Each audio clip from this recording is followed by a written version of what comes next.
Mouse P for Hire recently came out and it blew away my expectations. But before we can talk about how it did that, I need to talk to you about what it actually is. So let's get right into it. Mouse PE for Hire is a 1930s animation and noir inspired game. You see, it is a boomer shooter where you play as a private detective in Mouseburg. However, on the surface, it's just a cutesy little game where you run around and you shoot the evil mice and so on. However, its actual story gets to some pretty dark places. Not just in the sense of, oh, quirky humor and all that, but also in the sense of the fact that you are literally fighting a fascist mouse party. It is an incredible dynamic, in my opinion, that the game actually manages to pull off pretty well and tastefully, which in my opinion and for me manages to elevate the game quite a bit. But before we start talking about the story and what I really enjoy about that, we are gonna talk about the gameplay. You see, Mouse P for Hire is a boomer shooter. And as a boomer shooter, it is very fast, it is very shooting heavy obviously, and it's really fun to play. I really enjoy the fact that you have the dash. I cannot state that enough. Like, it is so fun to dash around the map. You can dash 4 times in a row. It makes you go zoom, and it is pretty useful for both boss fights but also avoiding enemy damage and getting around faster. It's also a game with a lot of secrets that you'll have to find, saves that you can break into, weapons that you can upgrade, and so on. Very much your boomer shooter type of game. You know, you have all your secrets, you even have some secret walls and so on, and some references to other media. It's pretty fun. However, what really takes the cake for me in terms of the gameplay is just watching the different death animations of the enemies. As sadistic as that sounds, I genuinely mean it when I say that almost in every way you kill an enemy, there's a different death animation for them. You burn them, then there's a unique little animation for them burning. You spray acid on them, then there's a unique animation for that. Electrocution has a different one. Freezing them, so on and so forth. And it's all kind of cute. I kind of really like it. However, one thing that I know for some people might take a little bit away from the game and its aesthetic is that it's in black and white. And I am here to say, don't fret about that. The game actually manages to pull that off very well, to the point where everything feels like it makes sense and it's in place. I really like the art style and I like how they go with it. I also love the level design. It's often sort of going around itself where you end up in the same areas multiple times and then you unlock shortcuts and so on. It's pretty fun. However, here comes one of my biggest complaints about the game. Single-handedly, I hate the fact that I can't go back in the level. Now, this might be a bug, this might be something else, but when I completed the game, it took me back out to the title screen. I entered the game again, it would take me to the final boss. So there wasn't a free roam or just replay mission type of thing. And the thing is, with Mouse P for Hire, if you fail, as an example, cracking a save, which has a minigame where you use your tail to guide it through the save lock, also a really cute idea, and then when you open it and so on, you get loot. If you fail that, it's jammed for the rest of the mission, and you can't go back. You cannot go back if you miss an item. Yeah, that's shit out of luck. I really dislike that. I genuinely think that's pretty awful. I wish there just was a way to replay missions. If nothing else than at the end of the game, that would be nice. Just because for one, I want to experience more of the game, and for two, I suck ass sometimes, man. I don't mind admitting it. I'm okay with that. You know, I don't find every secret on my first playthrough instantly, and I think it's kind of annoying that I can't go back on the same save file and just look at it. Now, luckily, Mouse PE for Hire is not the longest game in the world. So, even though you might have to replay some sections, it's not like it's gonna take you multiple days. For me, the entire game took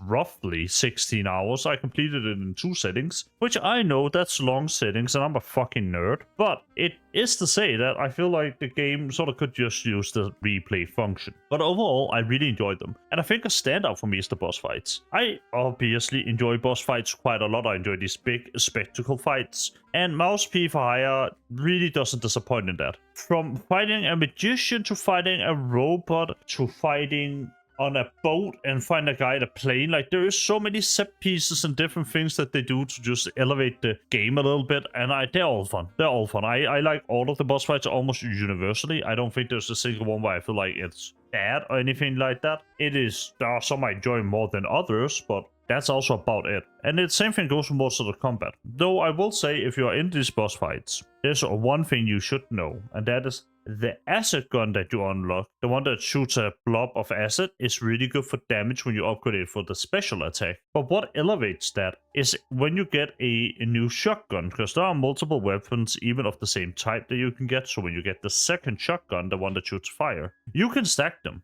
And that melts most bosses almost in like 2 or 3 shots. It's incredible. It's such a nice combo of them. You just go from one special attack to the other, and then you just watch the hellbar disappear. Probably a bit of a cheese. I'm not sure if it's like intended or not, but it is really fun, and it is insanely strong. And the same thing can be said for most of the combat. I love the shotgun. The normal shotgun, the first one that you get, I use pretty much throughout the entire game. Probably my most used gun, period. It is just so perfect for almost everything. The only thing it really lacks is range, but otherwise it is just strong close range, strong mid range. You can use it for big guys, small guys, bosses, anything.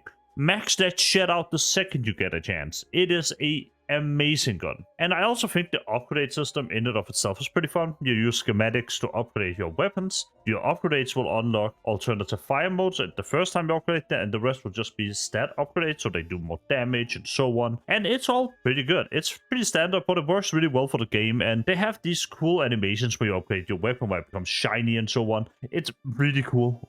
Love it. I also really enjoy the fact that you have another form of currency, which is like the legitimate just money in the game, the clams, if you will. And you can go and spend that on resources for your character or on cards for the card minigame that I interacted with once and sucked ass at and then immediately left again. Because I am not a big card game enjoyer. I also didn't figure out how to play Gwent ever. So there you go. Now you know that.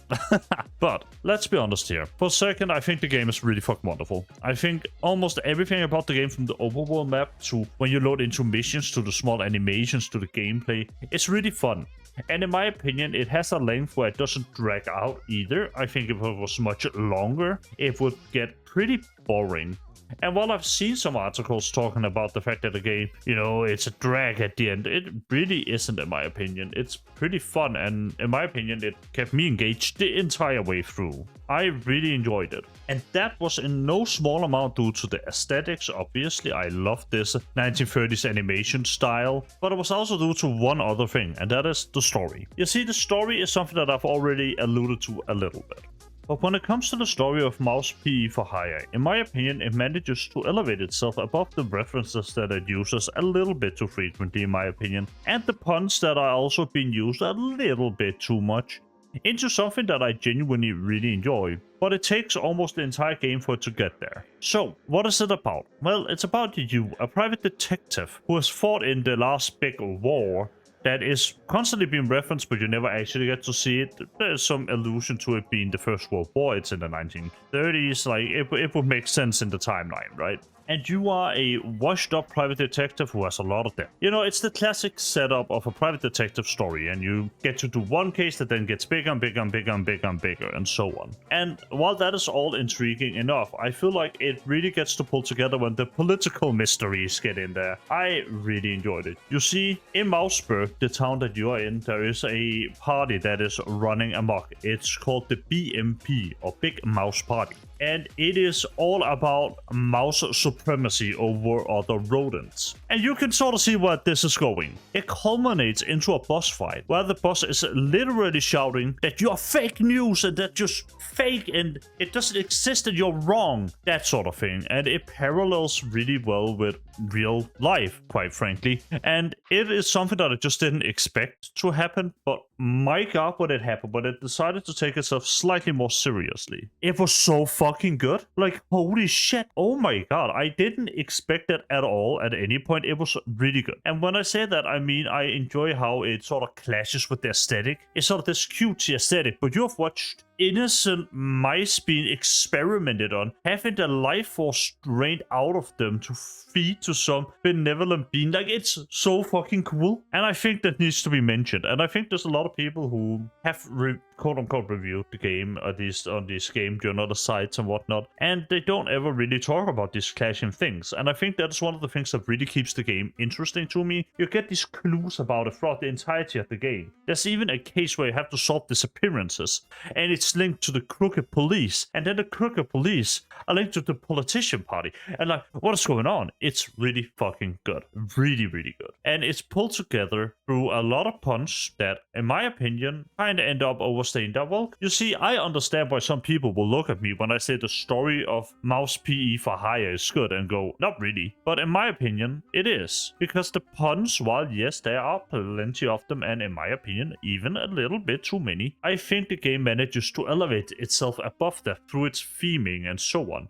It's also something that reminds me of the other comic strip that you might have heard of, well, entire book really, called Mouse, and it's pretty deep as well. It is about a mouse that has a granddad mouse that survived a concentration camp, and then you go through and see how he's actually anti-Semitic despite the things that he has survived.